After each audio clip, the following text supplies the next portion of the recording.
Imagine that one day you finally have everything you have ever wanted: a good income, a stable career, a house, social status, and even what other people would consider success.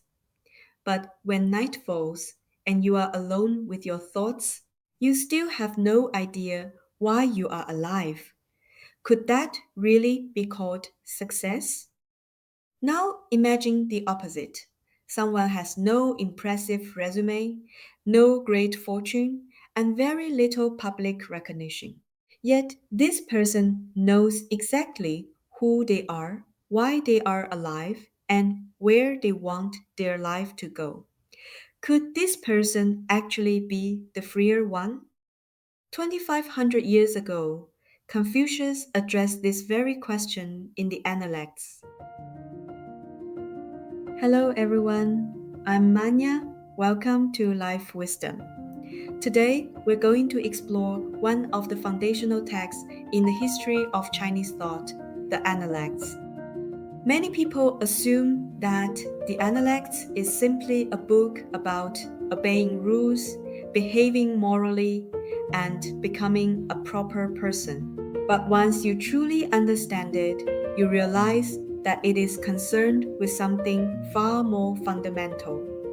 How should we live so that our lives are not wasted? How should we deal with desire, self interest, relationships, failure, and death? And in a chaotic world, how can we hold on to our inner direction? The Analects was not written by Confucius himself. It was compiled by his disciples and later followers from records of his conversations, teachings, and way of engaging with the world. Let us begin with the famous line that opens the Analects.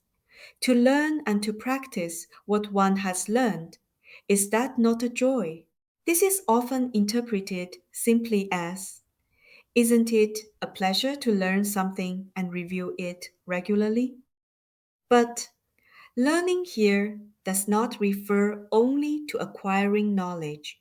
It means learning how to become a better human being, how to live, and how to relate to others, and then putting those lessons into practice in everyday life.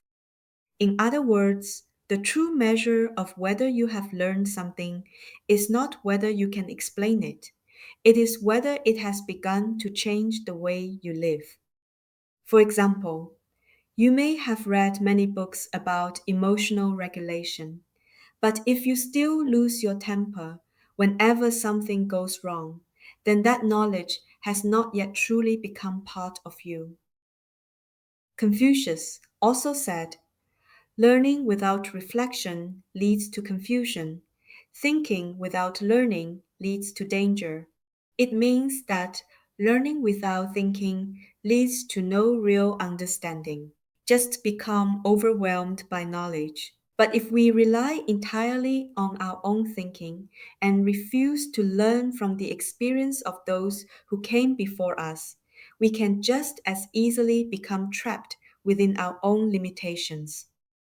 In this age of information overload, our problem is usually not a lack of knowledge. The real question is whether we have genuinely processed and absorbed what we know. We easily fall into the illusion that saving something is the same as learning it, that finishing something is the same as understanding it, and that understanding something is the same as being changed by it. But these are not the same at all. Real learning has at least three stages. First, we acquire knowledge. Then, we reflect on it. Finally, we put it into practice.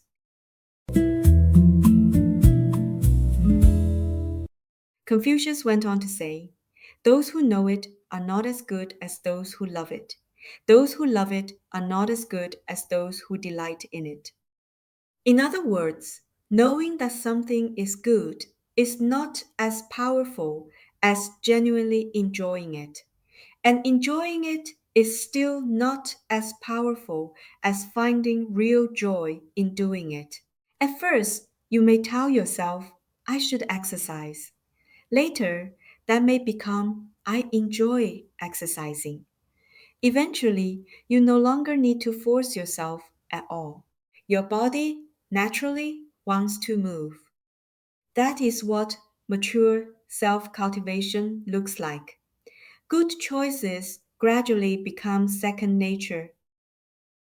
One of the most important ideas in the Analects is the Chinese concept of Ren.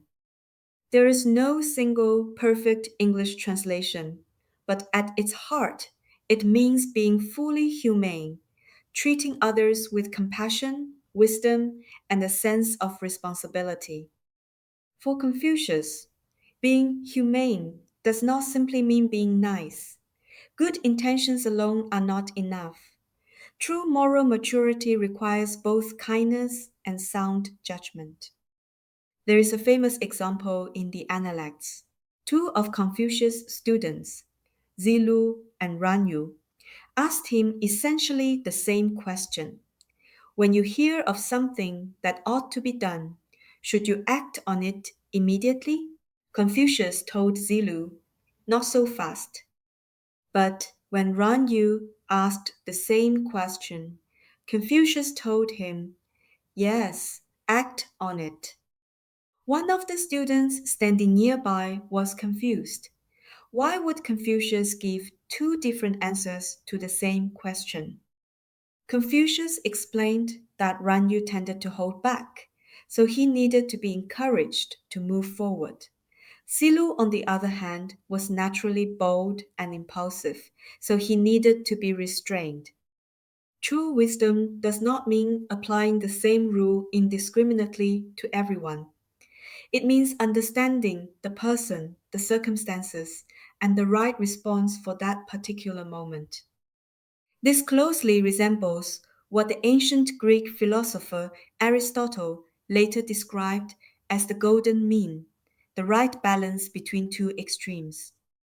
Hard work is good, but if you work until your health collapses, you have gone too far. Kindness is good, but if your kindness has no boundaries and allows others to keep hurting you, then you are being kind to everyone except yourself. Being truly humane does not simply mean asking, are my intentions good? It also means asking, with this person, at this moment, and in this situation, is this truly the right thing to do? Confucius taught that becoming truly humane begins with mastering yourself and returning to what is right and appropriate. Mastering yourself does not mean suppressing or sacrificing yourself. It means no longer allowing your impulses, desires, and emotions to control you. It means becoming capable of making conscious choices for yourself. And what is right and appropriate does not mean blindly following rules or social conventions. It means knowing how to show respect, fulfill your responsibilities, and act with good judgment in different relationships and situations. In this sense, a humane life is one guided by self control, respect, sound judgment, and responsibility. Confucius put it this way: do not look at what is improper. Do not listen to what is improper. Do not say what is improper. Do not do what is improper. What you look at, listen to, talk about, and do every day is constantly shaping who you become. That is why we should be careful about what deserves our attention and what kinds of behavior we allow to become part of our lives.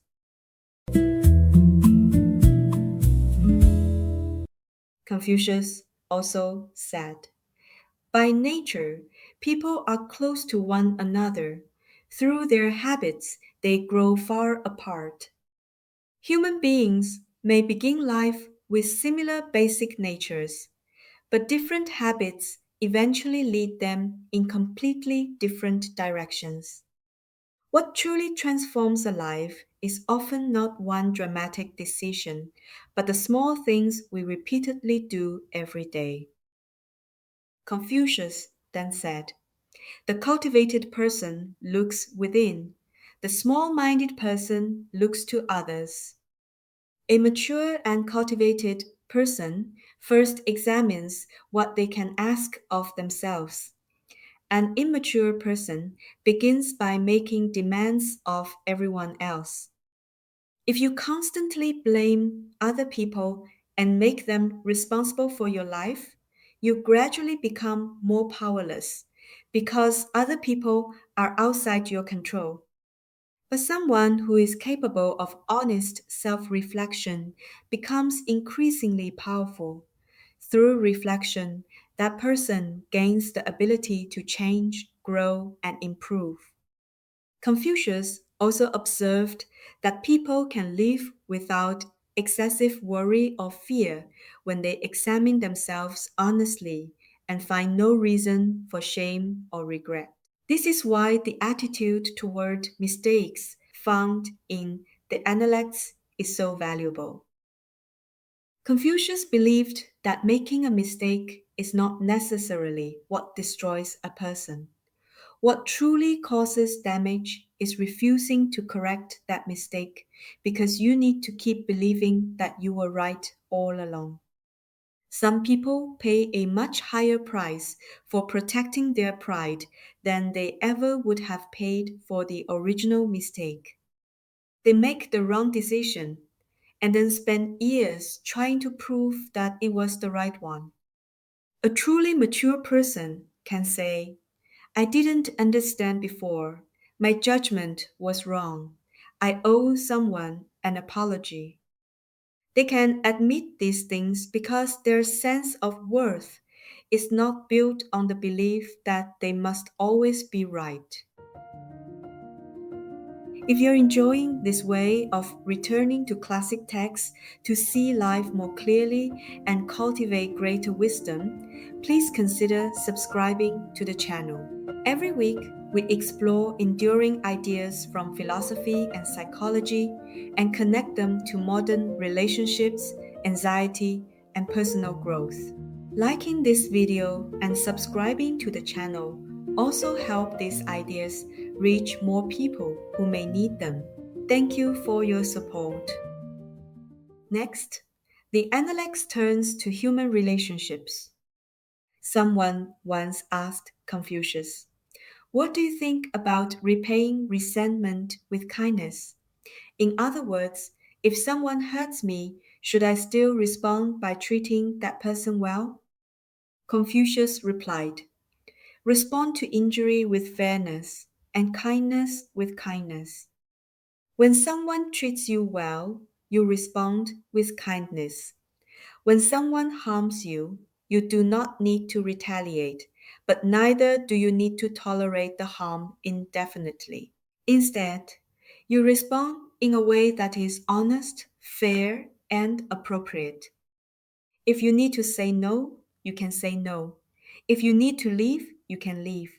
If someone needs to be held accountable, you can hold them accountable." Kindness does not mean having no boundaries. Forgiveness does not mean allowing the harm to continue. Only when a person combines kindness with healthy boundaries can they build truly mature relationships. Confucius also emphasized that harmonious relationships require another important ability: harmony without conformity. This means learning to live with differences without demanding that everyone become exactly the same. Mature relationships cannot be built on complete agreement. A good marriage does not require two people to be identical. A good friendship does not mean that disagreements never occur. A mature relationship allows me to stand by my own judgment while also allowing you to hold a different position. It is not a relationship in which differences disappear, but one in which differences do not turn into hostility.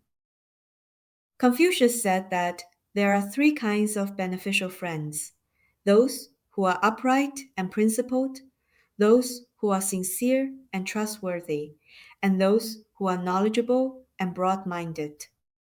There are also three kinds of harmful friends: those who are affected and insincere, those who constantly flatter and try to please others, and those whose clever words conceal a lack of substance. The people you spend time with gradually shape the values you accept. If the people around you talk only about money and material possessions, you may slowly begin to believe that wealth is the only meaningful measure of a human life. But if the people around you are sincere, optimistic, committed to learning, physically active, and serious about what they do, their example is more likely to inspire you as well. Choosing your friends is also choosing the person you are likely to become. You can ask yourself, who am I becoming when I spend time with this person?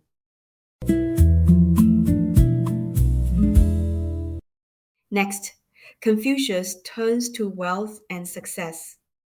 Confucius was not opposed to wealth. What he opposed was abandoning your principles in pursuit of it. Personal gain is not inherently wrong, but it should never become the highest standard by which we measure a human life. You can enjoy material comfort without trading away your character or the integrity of your inner life. Confucius said, "Do not be impatient and do not be tempted by small gains. If you rush, you will not reach your goal. If you chase small gains, great things will not be accomplished." Do not constantly demand immediate results, and do not destroy what is truly important for the sake of a small, short term advantage. Modern culture, however, is always telling us to move faster, change your life in 7 days, build your personal brand in 3 months. As a result, we begin to expect an immediate return from everything we do. We exercise for 2 weeks, see no visible change, and give up. We create content for 3 months, receive little attention, and give up. We study for a while, see no obvious results, and give up. But nearly everything of lasting value takes time. The body changes slowly, knowledge deepens slowly, trust is built slowly, a career develops slowly, and the maturation of a human character may require an entire lifetime. Next, Confucius speaks about death. Zilu asked Confucius about death. Confucius replied, "If you do not yet understand life, how can you understand death?" Confucius was not avoiding the subject. He was reminding us that when separated from the question of how to live, death can easily become nothing more than empty speculation. One of the best ways to prepare for death is not to obsess over it, but to make sure we fully live before it arrives. Love the people who matter to you. Do what genuinely matters. Apologize when an apology is needed. Say what needs to be said. Do not keep putting off what matters most and the people who matter most until some imaginary later.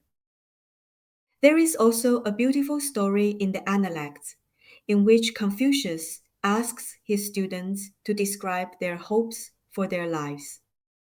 One says that he wants to govern a state.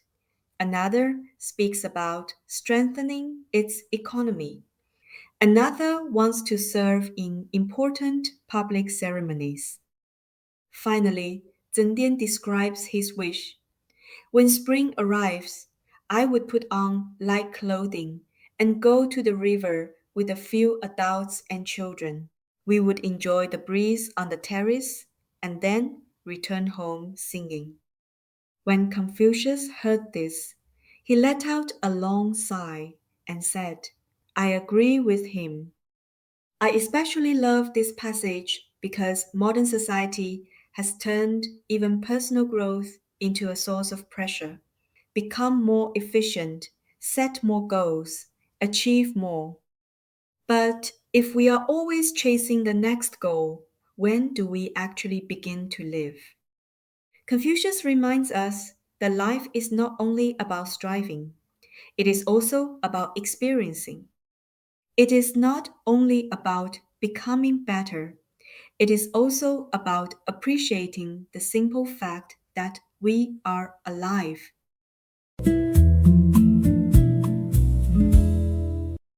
The person Confucius hoped to cultivate was not someone who was always serious, endlessly disciplined, and convinced of their own correctness. He wanted to cultivate someone who was continually becoming more mature. Such a person has principles, but is not rigid. They are kind, but maintain healthy boundaries. They are courageous, but not reckless. They have ideals, but are not impatient. They are capable, but not arrogant. They can work hard and still experience joy. They can connect with others without losing themselves. They can accept reality without abandoning their ideals. They know when to move forward and when to pause. Such a person does not seek to control the world or everyone in it. Instead, they become increasingly capable of governing themselves. What the Analects ultimately leaves us with is not a rigid moral code, but a direction for living. One person may possess everything and still remain lost. Another may live simply, yet remain clear minded, grounded, and at peace. Thanks for listening. If this episode has given you something to think about, please subscribe to the channel. Every week, we explore timeless wisdom from classic works of philosophy and psychology. And please let me know in the comments which passage from the Analects resonated with you the most. Remember, the most important work of our lives may not be the balance in our bank accounts, our job titles, our reputations, or what other people think of us. It may be the person we ultimately shape ourselves into. I'm Manya. See you next time.